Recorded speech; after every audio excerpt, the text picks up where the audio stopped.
The world's financial community is being rocked by breaking information. H.R. 707, which formally recognizes XRP as legal cash in the U.S., was just voted on and approved by the U.S. Congress in a historic step. In the House of Representatives, the Digital Dollar Standard Act was enacted by an astounding vote of 282 to 144. Everything is altered by this law. A digital asset has been given legal standing equivalent to the U.S. dollar for the first time in history. This is not an exaggerated social media trend or a speculative headline. This is a profound change in monetary policy that will have both short-term and long-term effects on the entire world. The law requires the Federal Reserve to keep XRP as a reserve asset in addition to granting it legal status. That is a huge decision in and of itself. Consider the Fed purchasing billions of XRP as a core component of its monetary reserves rather than as an investment. Let's examine the recent events, their significance for the U.S. economy, and the reasons why XRP is now at the core of a new global financial order. Let's start with the actual vote. The final draft of H.R. 707 was shown to lawmakers inside the House of Representatives chamber. The bill's wording was unambiguous: XRP should be accepted as independent legal tender. Similar to how the dollar is accepted as legal tender, XRP is currently utilized for taxation, financial contracts, debt settlement, and even processing federal payroll. The gavel fell following weeks of intensive debate, last-minute changes, and vigorous lobbying from traditional finance organizations as well as cryptocurrency aficionados. The motion to pass the law was confirmed by the yes votes of 282 members of Congress. 144 people were against it, primarily because they were worried about decentralization and monetary stability. However, it went by. The chamber erupted in loud applause, and all international markets immediately responded. The vote total was displayed in bold red and green numbers on a C-SPAN broadcast within minutes, with a breaking headline underneath: as the U.S. Tender House passes H.R. 707, XRP becomes legal. This event was more significant than a moonshot for RP holders and the cryptocurrency ecosystem as a whole. It was an acknowledgement of the legitimacy of digital assets at the policy level. However, XRP isn't your average digital asset. XRP was created from the ground up for institutional-level cross-border settlement, in contrast to Bitcoin or Ethereum, which are mainly used as investment vehicles or smart contract platforms. It was the perfect choice for a digital currency designed to benefit both individuals and countries because of its speed, transaction cost, and scalability. The choice to accept XRP as legal cash represents both a technological advancement and a change in the economy. The actual impetus behind this policy change began many years ago. XRP has been the focus of controversy, legal actions, discussions, and technological advancements for more than 10 years. Global attention was drawn to its legal dispute with the SEC on whether XRP qualifies as a security. A legal precedent was established by the historic court ruling that XRP sales on open markets do not qualify as securities offerings. Today's event was made possible by that, as well as the rising support from lawmakers like Senator Cynthia Lummis and Representative Patrick Mahenry. These influential people fought for more precise rules that distinguished between securities and utility tokens.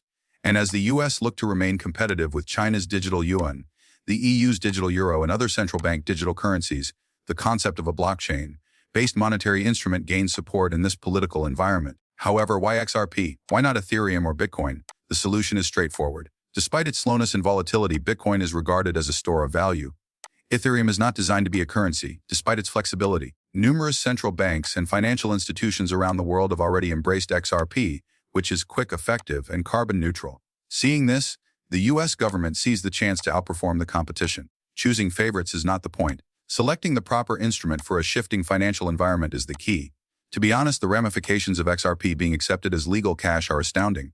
First, it's true that XRP can now be used to pay taxes. You can use XRP to pay down your IRS obligation. Companies can use XRP to bill customers. It is possible to pay government contractors in XRP. Bonds in XRP can be issued by the Treasury. Most significantly, XRP must now be held in reserve by the Federal Reserve. A part of the Fed's strategic reserves must be invested in digital assets, mostly XRP, in accordance with Section 5 of House Resolution 707. This sum is not insignificant. According to analysts, the Federal Reserve would need to purchase between 300 and 500 billion XRP over the course of the next 12 months in order to maintain a balanced reserve ratio. Just that buying pressure has the potential to push XRP's price to, well, skyrocketing heights. Assuming the Federal Reserve starts to accumulate in accordance with its mandate, early projections presented in post-vote panels on C-SPAN and Bloomberg point to a minimum aim of 10,000 per XRP. Even while the number might seem absurd to some, think about it. The entire amount of XRP is just 100 billion. And a large portion of that is already in use. The amount of demand that would result from the Fed entering the market would be far more than anything that has ever been witnessed in the history of cryptocurrency. This has to do with government-mandated purchase, not speculative pumps. Additionally, the Fed doesn't purchase and sell to make money like regular investors do. To hold, it buys, indefinitely. Let's go on to the global reaction now. Foreign central banks started making statements as soon as the referendum passed. The European Central Bank, the Bank of England, and the Bank of Japan all welcomed the change and said they are keeping a careful eye on the U.S. digital reserve structure. There are already rumors that certain countries are looking into similar laws to incorporate XRP, or tokens that work with it, into their own monetary systems. The U.S. recently gained the lead in what may be the start of a worldwide competition for digital reserve assets. In a statement, Ripple, the business behind XRP's underlying technology, praised the ruling and reiterated that XRP is still completely open source and decentralized. CEO Brad Garlinghouse confirmed Ripple's dedication to collaborating with institutions and governments, calling the vote a confirmation of 10 years of innovation. Let's not pretend, however, that there is no opposition. Giving a decentralized digital asset legal standing, according to critics, may make it more difficult for the Fed to regulate monetary policy. The price volatility of XRP and its vulnerability to manipulation are questioned by some. Some believe that this could lead to a shift in power away from the dollar. Supporters, however, argue that this is not a threat but rather a necessary evolution. They contend that the U.S. would fall behind if the banking system were not modernized, and that XRP offers a versatile link between traditional finance and modern efficiency. It's also important to discuss the political calculations that went into this bill. Embracing blockchain innovation has become a bipartisan topic as elections draw near and the number of voters who understand cryptocurrency rises. It is viewed by Democrats as a means of democratizing finance. It is viewed by Republicans as a means of decentralizing government authority. One of the rare measures in recent history to receive bipartisan support was H.R. 707. Even though it is uncommon, this unity demonstrates how important the discussion of digital assets has become. These videos' content is solely intended for viewing enjoyment. Before making any financial decisions, I always advise viewers to do their own research and speak with experts. Many thanks for listening.